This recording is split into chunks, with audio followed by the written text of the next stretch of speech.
राधे राधे, जय श्री कृष्णा। कहानी संग्रह में हमारे सभी श्रोताओं का हार्दिक अभिनंदन है। भक्तों, आज की वीडियो के माध्यम से हम आप लोगों के लिए ऐसी कथा लेकर आए हैं जिसे सुनाने से अहंकार का नाश होता है। यह सच्ची घटना महाभारत काल की है। कथा कहानी के अनुसार जब अर्जुन के मन में यह अभिमान हो जाता है कि वे ही भगवान कृष्ण के परम भक्त हैं और वे सोचने लगते हैं कि महाभारत के युद्ध में कृष्ण ने सभी पांडवों में मुझे ही अपना श्रेष्ठ उपासक जाना, यही वजह थी कि वे महाभारत युद्ध में हमारे सारथी बने। लेकिन अर्जुन इस बात से अनभिज्ञ थे कि धर्म स्थापना के लिए केशव ने उनका साथ दिया था, क्योंकि वे धर्म युद्ध कर रहे थे। भगवान कृष्ण अर्जुन के मन में छिपे अहंकार को भली भांति जान चुके थे। तब भगवान कृष्ण के किसी भक्त में अहंकार का अंकुर पनपता है तो वे इस अंकुर को समूल नष्ट कर अपने भक्त के प्रति अपना उत्कृष्ट प्रेम प्रकट करते हैं। अतः वे अर्जुन के गर्व को सदा के लिए नष्ट करने के लिए अर्जुन को अपने साथ लेते हैं। दोनों साधुओं का वेश धारण करते हैं और एक मायावी शेर को अपने साथ लेते हैं। अपने परम उपासक राजा मोरध्वज के द्वार पर पहुंचते हैं।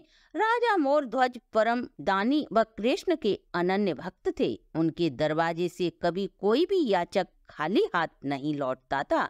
जब राजा मोरध्वज ने देखा कि दो साधु एक शेर के साथ उनके महल के द्वार पर पधारे हैं, तो वो नंगे पैर ही दरवाजे पर दौड़कर आते हैं और संतों को साष्टांग प्रणाम कर उन्हें अपना आतिथ्य स्वीकार करने का निवेदन करते हैं।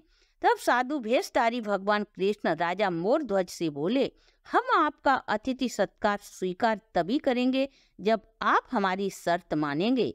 तब राजा हाथ जोड़कर बोला, मुझे आपकी हर शर्त मंजूर है, आप आज्ञा दें। तब साधु भेषधारी भगवान श्री कृष्ण बोले, हे राजन, हम तो ठहरे साधु सन्यासी, अतः जो भी हमें मिल जाता है उसी से हम संतुष्ट हो जाते हैं।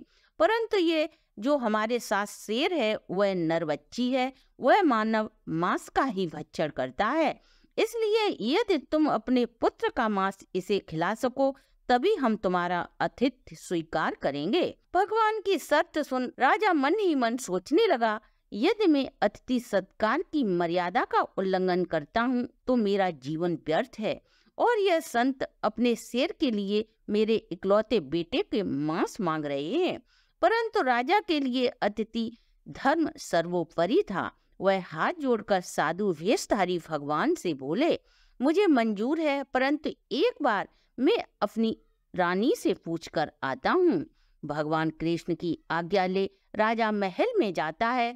उसका उदास चेहरा देख परम पतिव्रता रानी अपने राजा से बोली, क्या बात है, आज आप इतने उदास हैं। तब राजा सभी वृतांत अपनी रानी को सुनाता है, जिसे सुनकर रानी की आंखों से अश्रु की धारा बहने लगी।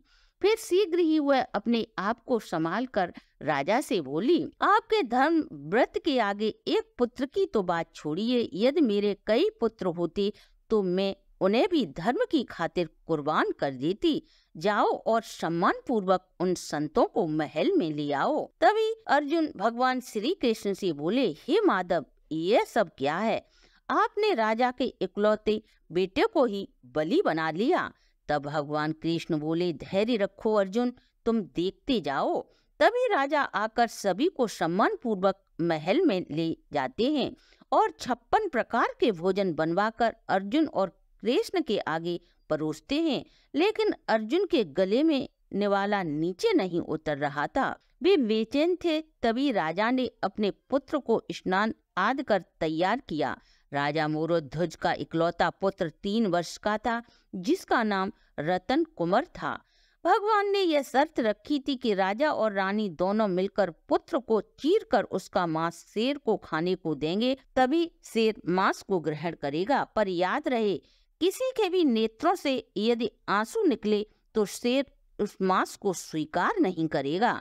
रानी और राजा ने अपने दिल के टुकड़े को आरे से चीर कर 2 भागों में बांट दिया। इस अद्भुत अतिथि सत्कार की मर्यादा का सम्मान करने वाले महादानी राजा मोरध्वज के सामने भगवान कृष्ण अपने प्रत्यक्ष रूप में प्रकट हो जाते हैं और अपने परम भक्त राजा मोरध्वज को अपने सीने से लगा लेते हैं और आशीर्वाद देते हैं।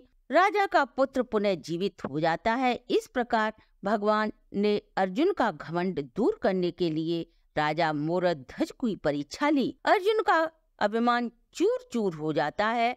तो देखा भक्तों, भगवान अपने भक्त के हृदय में अहंकार का अंकुर पनपते ही उसे किस प्रकार समूल नष्ट कर देते हैं, यह बात आप इस वीडियो के माध्यम से जान चुके होंगे।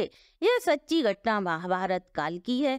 देवभूमि की तलहटी में बसा गांव मथुरा मोड कोट के द्वार पर ही स्थित है। प्राचीन समय में इसे अहि क्षेत्र के नाम से जाना जाता था। प्राचीन समय में शिवालिंग की पहाड़ी इस क्षेत्र को 3 तरफ से घेरे हुए थी। यही कारण था कि आक्रमणकारी इस क्षेत्र में आने से घबराते थे।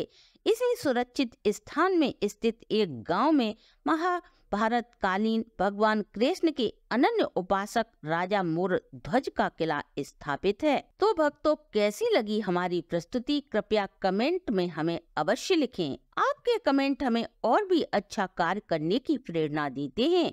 ऐसी ही सनातन धर्म से संबंधित वीडियो देखने के लिए आप हमारे चैनल को लाइक, सब्सक्राइब और शेयर अवश्य करें।